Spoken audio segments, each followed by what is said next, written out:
I know. I can't wait. Oh, I'm so excited to hear everything about you. I want your Oh, whole life story in a little bubble, please. oh yes. Already ready to unpack it and get rolling. Amazing. Okay, so we'll get started. So everyone watching this is probably going to be watching the recording. What time is it for you right now? Currently, it is 1:05 in the afternoon. Nice, nice. Yes. Okay, so we're going to be talking today about how you landed your dream job. And I think there's a million questions I've got about it, and I'm sure everyone's the same. That sounds very exciting. Like, not even, I mean, I know what your job is, kind of. I want to know the details, but I know the overall. But Yeah. even for somebody not knowing what that is, everyone's going to want to know everything. So we need to unpack the whole shebang. So give us a little intro. Who is Arielle Berlinsky? Tell us everything about yourself. All Yes. in, all in. So much to tell. So my name is Arielle. As you mentioned, I was born and raised in Charleston, South Carolina. I now live in Atlanta, Georgia, the heart of Delta Airlines, and I am the woman behind social media marketing over at Delta Vacations. And we help to sell the holistic vacation experience from the moment that you book your flight all the way to the transportation, where you're staying, the activities that you immerse in on your vacations. And what I do for social media marketing is a very long list, from content creation and strategy, community management, ad campaign creation for not only us, but also we might have partners in other countries where, for example, it could be the Tourism Board of Ireland reaches out and says, hey, here's this budget. We want to get some more vacationers coming our way, build a campaign and run with it. I also capture our come along with me journeys, sort of like an in-house influencer, if you will, where I will go experience what our vacations have to offer and capture that POV perspective for our audience to really dive into the ultimate thing that all things social and the internet do these days, which is really making you feel like you are dipping your toes into an experience enough to get just the right amount of a taste to say, I want to go do that in real life. I want my social to mirror all of those experiences of those cool TikToks and reels and everything that I'm seeing. And that's just a little scratching of the surface of all the things of this job that I'm so lucky to be able to call a job, because more than anything, it feels like a dream. Amazing. You are doing such a good job as well. I had a major stalk and looked through all the videos, like you said, all the reels where it's like, because that's what social is all about, isn't it? And marketing in Mhm. general is like giving people the experience, showing them what they could have, showing them the feelings that they could have, and that's Yeah. what it's all about. And especially travel wise, I can 100% see why that's your dream job, because it's absolutely epic. Because I saw that you got sent to Europe, I think, and Disney World, and I was seeing all these different trips that you did. Yes, Disney World, most recently, Puerto Vallarta, Mexico, just before that, Montego Bay in Jamaica. And it's just, I've always found, especially in my career, because I had many other roles leading up to this, I graduated from college from Elon University, a private liberal arts school in North Carolina, back in 2019. And after that, I stepped into the world of nonprofit, and I was managing over 10 different accounts with completely different voices and followers and you name it. But then the pandemic happened and our whole team got furloughed, and I had to be quick on my feet and jump into the world of freelance. So then in doing that, that was a whole different experience. And then from there, going into this role, I had so many different opportunities to work on social media marketing for subject matter that varied across the board. And what I learned in doing that is, at the end of the day, even though you can't control every little thing that life has to throw at you, you really want to be in a setting where when you're doing social media, you actually care about what you're posting about, what you're talking about. Because in the world of marketing, no 2 days are the same. There's a lot of that unpredictability, but being kept on your toes is one of the reasons why I always wanted to be in the industry, because it makes me never bored, and whoever wants to be bored, right? But when you care about what you're writing on, it really comes through in your work. Your audience can feel it, that connection, that compassion you have for what you're presenting to them, because there is something, especially after going through a pandemic, that we all crave, and it is personal friendships, relationships, reasons to care about other people, brands, what you're putting forth. And when something like writing for vacations comes along and posting about it and getting the mind of what does someone who wants to go on this trip want to see and experience, it's really easy for me to take a step into their shoes and picture, well, my favorite accounts online, what do I like to see that they put out? And it's a lot easier to do that for something you care about than something that absolutely just melts your brain and makes you want to hit your head against a wall after a long day of work, right? Totally true. Yeah, because work, as much as work is work and a job is a job and we're having to do that, it really does matter. It makes the biggest difference if you can enjoy that. I think before we get into any kind of tips and things like that, how exactly did you come about this job? So why did you choose travel? Why did you choose Delta Vacations? Where did it all come from? Like, where's the, yeah. So back in college in my senior year, I was like a busy queen bee wanting to do a million things at once. And not only did I have a full course load, and I was doing like a senior research project and maintaining my social life and all the things that you want to fit in before you graduate, but I was an internship ambassador for the School of Communications, teaching people how to network, how to land a job, write a cover letter, tweak your resume, create an e-portfolio, all the things you need to make yourself marketable for your dream job. So that really set up that jumping off point for knowing the skills needed to really set myself apart when applying. But all while doing these things, I was an intern at Delta Airlines in corporate communications. And this was my way to get my foot in the door. I always tell people, if you have the opportunity, whether it's to have a conversation with someone that works at a company and you want to pick their brain about all things of their culture, what their work-life balance is like, what it's like to be a part of that, if it's a corporation, a corporate family. And this was my way to kind of step behind the curtain and see, after all of the whispers and rumors of how great it was to be a part of the Delta family, if that was really true. And it was. So after doing that internship, there were not any open roles at the time, but I had heard about Delta Vacations through my time there. And I kept my eyes glued to their job postings and clicked the notifications on, so that the day when something opened up that was aligned with what I wanted to step into for my career, I would know about it first.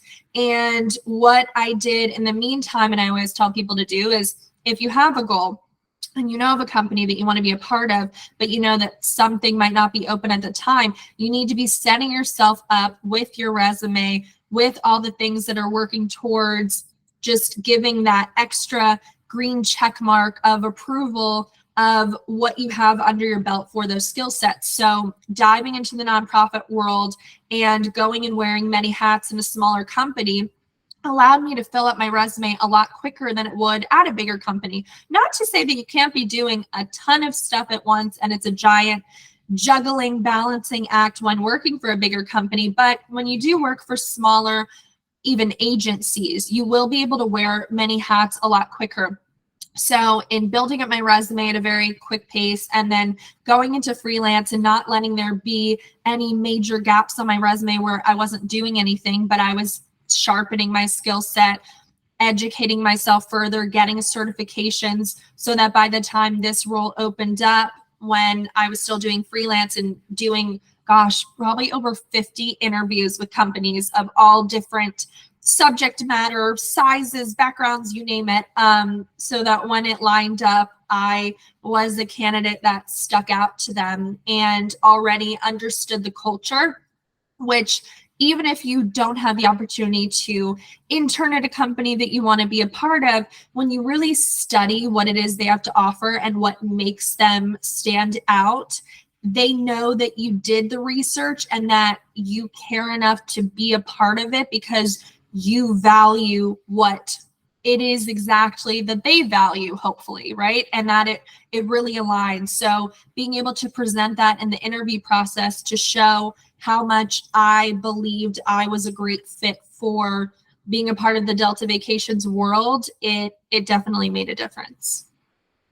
Yeah, I can totally imagine. It sounds like you definitely put a lot of energy into that and a lot of time, and that's amazing. I guess one question I've got, so for the people out there who, which is probably most people, who don't exactly have, like, they might know what role they want, but they don't know the company, because let's face it, there's so many. It's crazy amounts, like so many all over the world, especially in like the remote working world now.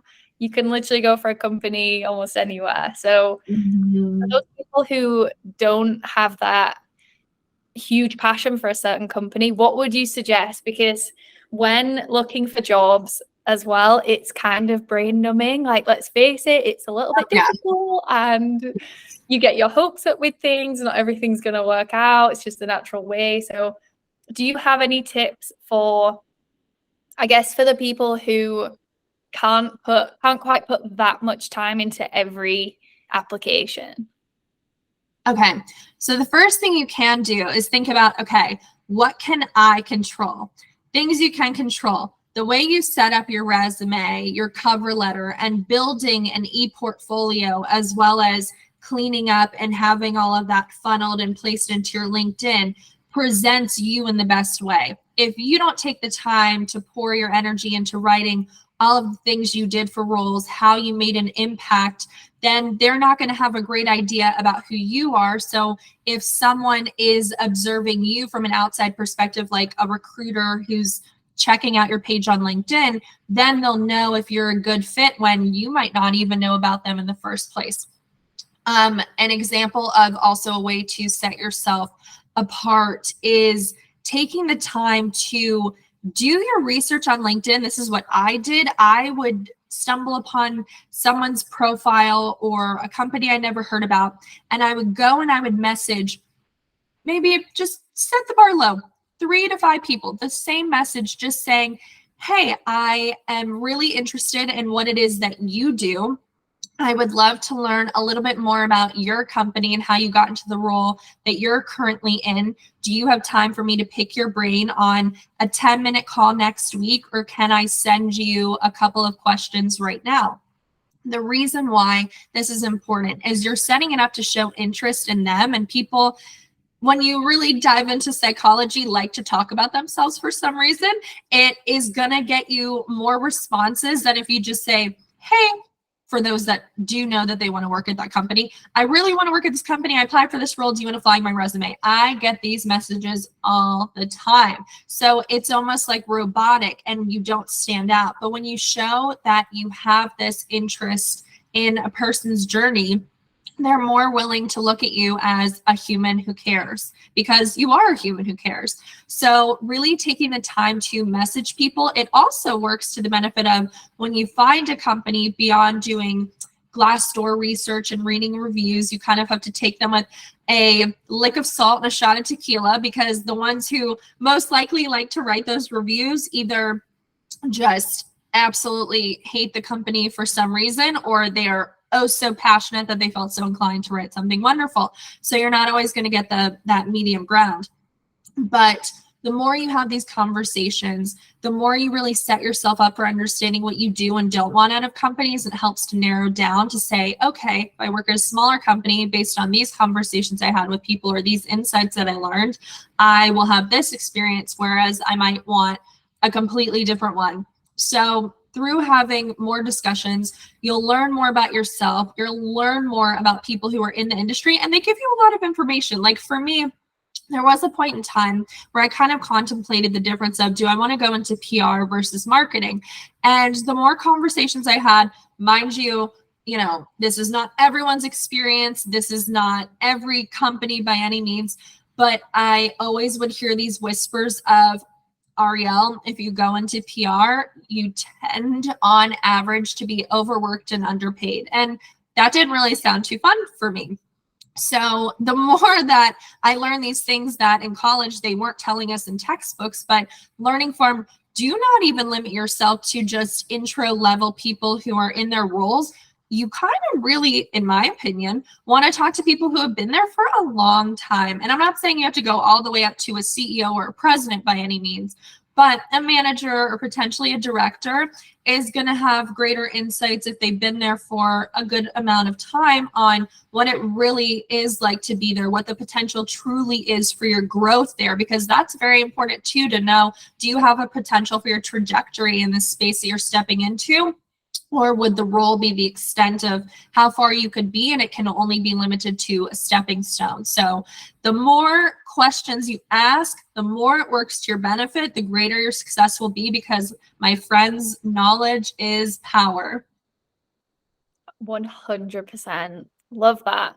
And actually, those tips, I can completely see why it would really help, like asking about, because I think like if I get a random DM from someone, if it's something, there's so many robotic ones. So if you get one that's just a little bit different, it's someone just like being like you said, being a normal human and like showing some interest, then of course it's going to set you aside. And that doesn't have to take long at all. So yeah, I think that's a good shout for anybody who finds even just a handful of companies that they'd like to work for. It's worth putting that bit of time in. And I will say, as a little extra note that you can do to really spruce up your message, show that you took the time to even look at this person's profile. So if maybe they went to the same college as you, mention that. Maybe you noticed that they did a post the other day of your favorite football team. Say that they're your team too. Just, it really shows that you paid attention, and attention to detail shows success in a hard worker. And that's another way to really kind of make yours be the diamond in the rough. Yeah, great shout. Yeah, totally agree. Solid ideas. And would you say all of this should be done through LinkedIn? So I've recently I'm like love-hate with LinkedIn. I used to have it, and a lot of people I know are the same who used to have it, used to realize how important it was, and then haven't used it for like the last 4 years or something. And then like, I recently got back on it. That's where we found each other, which is awesome. And your LinkedIn is incredible. It's like absolute gold. Everything you post, I'm just like, yes, I love it so much. So I think everyone can definitely learn from your LinkedIn, which I will share for them to all see as well. But do you think, like, being in that businessy world and the marketing world, and do you think people are really looking at that still? So people really do look at LinkedIn, and I understand that there are people out there who they might find it a bit stressful or overwhelming to dive into the platform if they never have before, or they're just getting back into it for applying. And I will say, it helps when it comes to connecting to hiring managers on the role, or HR or recruiters that are really directly involved, that you wouldn't get the names of otherwise, unless, I mean, you would have to do a crazy amount of research, and I just am here to save people time. But I will say something that I did, which really helped, is I would go on Facebook, and I joined a lot of different Facebook groups. So for me, I live in Atlanta. I found one for a group of women who are in the field of marketing and communications, and it grew so quickly and expanded to other fields on top of it. But it was for people to post knowing that openings were happening at their company or a friend's company. They wanted to help flag a resume and get you past the robots that spit you out, right? So that was a really cool way to quickly network, to get names, to understand more about companies that you don't want to do research on, but you want to find out little golden nuggets of information about. And I learned a lot of tips on ways to improve setting yourself up for success with those cover letters and resumes. Because when it comes to resumes, especially for my women in marketing and social media, stereotypically our favorite thing is not numbers. I avoided math like it was the plague, but I will say I learned over time with resumes, you don't need to make them all beautiful and frou-frou with fluff. They sadly can and should be as simple, cut and dry with the list, only because if it's robots who are scanning your resume, the simplest little change in the way that you format it or you put a picture in, it can throw it off completely and fill in your information in the system in a very incorrect way very fast. So keeping it simple, but throwing in numbers is one of the biggest benefits you can do to set up your resume for success. How? Instead of saying, I ran a marketing campaign for this partner that ran for 2 months. No, say, I ran a campaign for this partner that increased engagement by 25% and our following by 15%. Showing the data to prove that what you're doing is true, it's factual, it can be measured. It's very important. Now, keep in mind, you don't have to send them the reports to prove all these things because that would be way too overwhelming, but just enough so that they really show that you understand the links that your work has impacted the company that you have been working for. And also knowing that when it comes to LinkedIn, sometimes it's just an easy way to get your information and network with those people in an inbox that goes outside of their workspace. Because if you end up finding someone's work email and you're just trying to email them to pick their brain, a lot of the times they're going to ignore it. That's supposed to be a space that's just for work, and not that you're not inquiring about what it is they do or a role you might be interested in. But there's something a little more personal about going on LinkedIn to step outside of that space when you're sending those. But for me, and what you were saying about LinkedIn, it honestly became something that went from a space where I used to just apply for jobs to a space where I really wanted to inspire people. After graduating and stepping into this role, especially for my university, I was asked to speak on a lot of panels, and I was giving a lot of pieces of the same advice and realized, oh my gosh, there's a need for this. There are so many questions about what's the world of marketing like? What's it like to work in social media? Tell me more about what you do. How did you get to where you are? What is it I can do to stand out? How can I find my dream job and apply in the best way possible of writing the ultimate cover letter? And I thought, there isn't a space where I'm funneling the answers to all of these questions all the time. So I decided one day to wake up and become a LinkedIn creator. Honestly, too, because I have the biggest passion in the world for writing. When I was little, before I even knew how to physically write, and I was a toddler, I would tell my mom what to write down for me. I would write poetry and songs because I always just had this bug of inspiration that I had to get out. And to be able to help just open people's eyes to the answers to all these questions, but also understanding what works in this industry. I constantly try to analyze successful marketing campaigns. Like as of recent, I broke down all the things about the new Barbie movie, and it got well over, so far, I think over 170 impressions in less than a week. And so there's a need and there's an interest. But I will say too, as another like support to LinkedIn, you get to understand a lot more of realities behind the scenes than ever before there. And also, like I said, in the Facebook group. So just try to kind of do your research, whether it's your field of marketing opportunities that are open in this city, or it could be, women in finance in Chicago, whatever it might be. You're going to get advice from people that just want to help you and want to hear you and help to allow you to be seen by more than just sending submit application here ever could. Yeah, I've never thought about using Facebook for anything like that. I think I always think Facebook is like a chill place, and like Facebook groups are just Facebook groups. Like they all have the different topics, but I would never actually have thought to go to Facebook to look for something like that. So that's a really good tip. I wonder Yeah, if fun. It's fun for networking, or like when threads came out, right? All of a sudden we were like, oh my gosh, no one knows what's going on. No one knows. We don't have a strategy. We don't know what this is. And I got to go to the same Facebook group where people would either apply to jobs or network. And we're all, supporting each other. Like, what are you doing? What's your technique? How are you approaching this?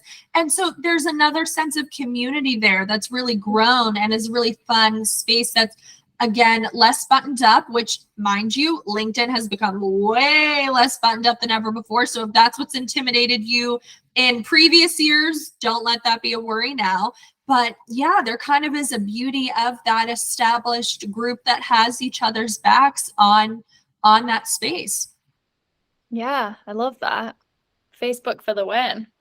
I think it's just always going to be there, isn't it? It's one of those that we all thought it was kind of dying, and then everyone's like, actually, no, we like the coziness. We're sick of all the reels and all the different things. So true. Yeah, love that. So you just mentioned cover letters. Can we dive a little bit deeper into that? Because I think anybody who's watching this, I personally don't really know where to start with cover letters. Like, obviously, you make your CV, although you really like got me there when you said about like the creatives and just making it look pretty. I totally would just make it look as pretty as possible, hoping that they'd like cut the I shit. did too. I did too, but I got way more attention and way more acceptance and asking for interview requests when it went back to the basics. Because like I said, these recruiters, a lot of them, unless, again, if it's a smaller company, it's different. What I'm saying, it's a case by case basis. But for the ones who are getting so many applications, a robot has to sift through it first. And if a robot can't process it, it's not going to happen. And it could be that you are the perfect candidate for it. But especially with cover letters, basic, here's my name and my address and the company and their address, and then dear hiring manager. But when it comes to the body of it, your cover letter is meant to tell the story that your resume does not. It is meant to fill in the gaps if there are any. It's meant to further explain your passions, your interests, why you are a fit, more so also culturally, right? Like I was saying, do your research on what it is that they care about, what are their values, things that you prove that you've done your research to care enough to dive into. And they really, beyond the intro paragraph and the conclusion, which is more of, I hope to hear from you soon, and here's my information, da, da, da. But for the in-betweens, it really should only be 2 to 3 paragraphs. And it's really meant to be, here's a paragraph of why I believe I align with your company. Here's a paragraph of why I align with this role, but also my vision for where I want to take you to evolve and be more successful as a company. Here's why I go the extra mile. Here are just things about me and how I function in the workspace, and examples of previous things I've done in roles of why it would come together so nicely in this role with you. It's really just storytelling on another level, but it's getting to the basics. You don't want to be having a full page long cover letter. They have to read through it quick, get to the point. The same as writing a killer LinkedIn post or Facebook status. They always say, write the whole thing and then go back and cut it in half, because so much of it is just a lot of pretty adjectives, and you might be a great writer and they will understand it, but getting to the point, selling yourself, showing the data behind what supports your success and roles and how you can funnel it into this one. And when you're giving your vision for taking them to the next level, you don't want to give away all your secrets, right? You just kind of want to give, again, a little bit of a taste that's enough to captivate them to say, hey, I want to bring this person in for an interview. They are really self-aware. They understand what they can contribute in their value to us. And that is really what helps with your overall selling point. Yeah. I think it also, like you said, it really depends on the company, doesn't it? So as well as, I guess if you're applying to a smaller company, that you're probably going to end up getting straight through to the CEO or someone super, super high up, then Yeah. I guess it does need to be a little bit different, because then a lot more of, I would think anyway, that a lot more of your personality should come out, because they want to know who they're going to be working closely with. And so it definitely depends on who's receiving it, I guess, doesn't it? But I like that even if it is for big corporate job, like they don't want to read pages and pages. They just want to get an idea. They're gonna, like, you don't need to write everything about yourself. And it doesn't mean that even in the corporate ones or the bigger ones that you shouldn't be sprinkling in your personality. Do it time and time again. But make sure, again, you're telling your story of why you're adding this value, but also pretend, let's say you are working in the field of marketing and you want to shift to PR. You need to put in a couple sentences of what's making this career change for you. What is it that you are looking for in your next role, especially if you're presently in one? Why, not saying why are you leaving, but what is it that you are craving that is why you're applying to this job? They want to understand, so that, again, the things that your resume isn't telling them is understood by the time they finish reading it. Yeah. Awesome. Okay, so I feel like if we've networked super hard, we've done all the LinkedIn, all the Facebook groups, we're sorted with the networking. We've got our CV. Actually, last thing about a CV. So would you say that they all have to be kind of personalized to the job? Because this is a question that goes around a lot. Some people Great send just one. Yeah. What do you think? So I would always have them boiled down to the type of role I was applying to. So I always had kind of what I call the bone structure of them ready to go, and then room for the personalized parts to be pasted in as I wrote. So if I knew I was applying to social media roles, I had one ready to go for, if it's social media, these are the things I'm good at. This is what's proven, But then there was room for, this is the blurb where I talk about the company and what it is about them that stood out and why I see that our values align. This is the part where I tell my story in what I envision I would do when taking on this role based on their job description. But then if I was applying to marketing coordinator roles, I would have a different one ready to go, but with the blanks also there. So have sort of that backbone structure in your saved document so that you save yourself a lot of time. And yes, tailor it to every role. I know it can be overwhelming and intimidating, but don't worry. Some roles don't even require a cover letter. So a bunch of the times you're not even pasting or attaching that in there, but have them ready and it will relieve a lot of stress off your shoulders. Yeah. Okay, sweet. So we've got all the bits, we've sent everything, we've got an interview, tips on interview process, because I think that's what a lot of people freak out about as well. So what do you think? I guess this would be for both, like, remote working, so video calls, or face-to-face, or what do you think about it all? So I have done every type of interview under the sun. I've done panel interviews, one-on-one interviews. I've done the, if you've ever experienced this, the computer interviews where it is a black screen and a question that pops up and a timer, and you are talking to no one and nothing, and a robot is just recording you. So What? Yes. I didn't know that was a thing. It's a thing. I've done many, but it's, a couple of things I would say. One, confidence really is everything. And I'm not saying everyone's an extrovert, and I'm not saying everyone is the loudest person in the room, but you should be confident in your abilities. You are your storyteller.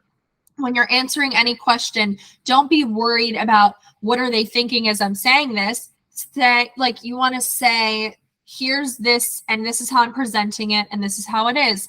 It should be as simple as when someone asks what your favorite color is, you have an answer. The job interview process is very much like dating. The biggest problem that people have is they go into it and they say, oh my gosh, do they like me? Will they like me? What do they think about that? How are they, no.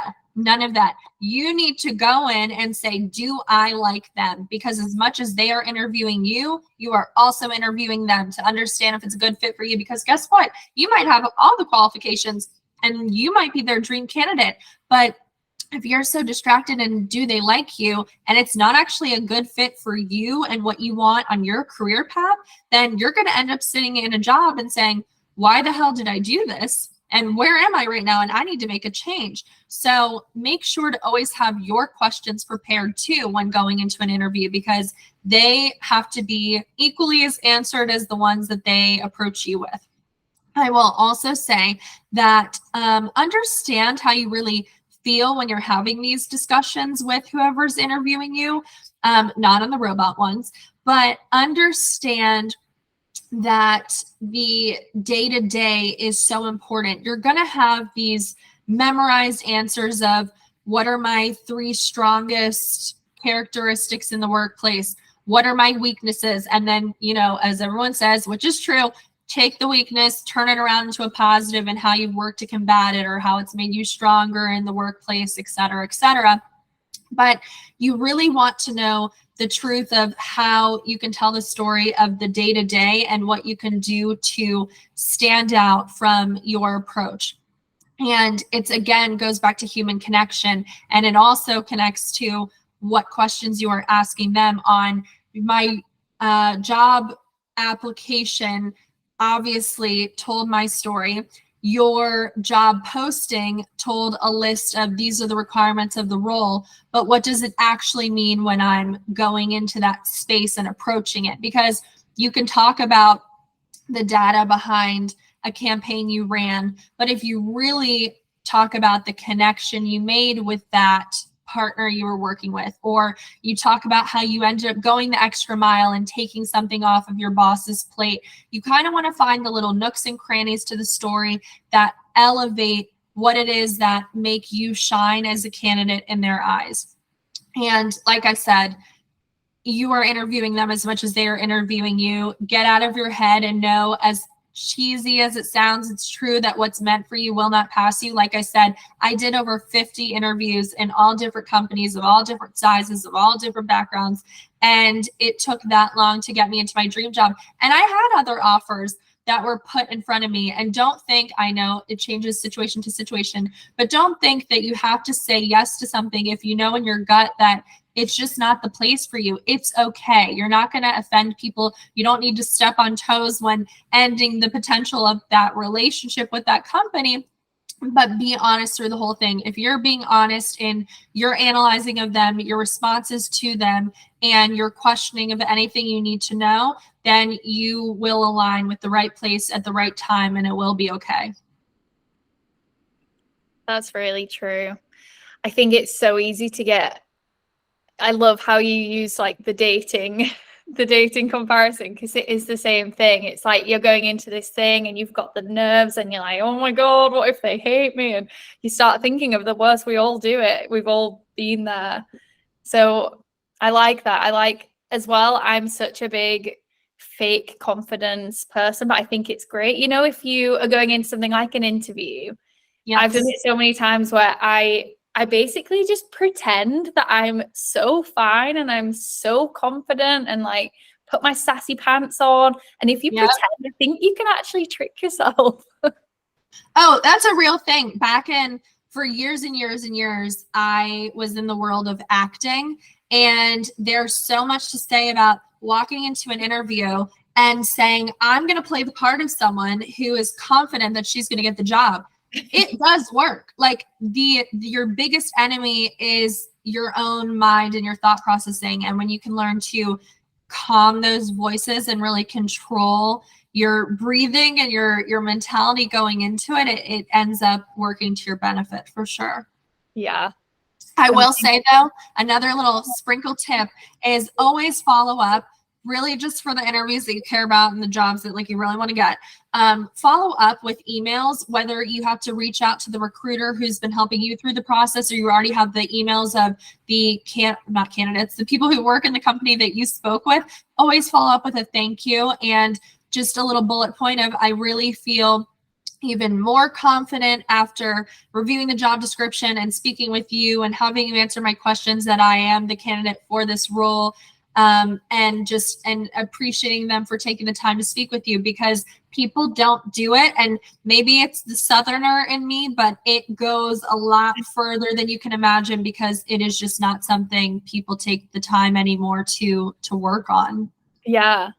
So actually, that's just made me think, because that's a really good tip. And if I was coming from like the recruiter side or whoever's hiring, it would make such a huge difference. But I guess so how you compared the other side of it to dating, I'm kind of thinking this is the same thing, because it's how I would feel if I was applying for a job now.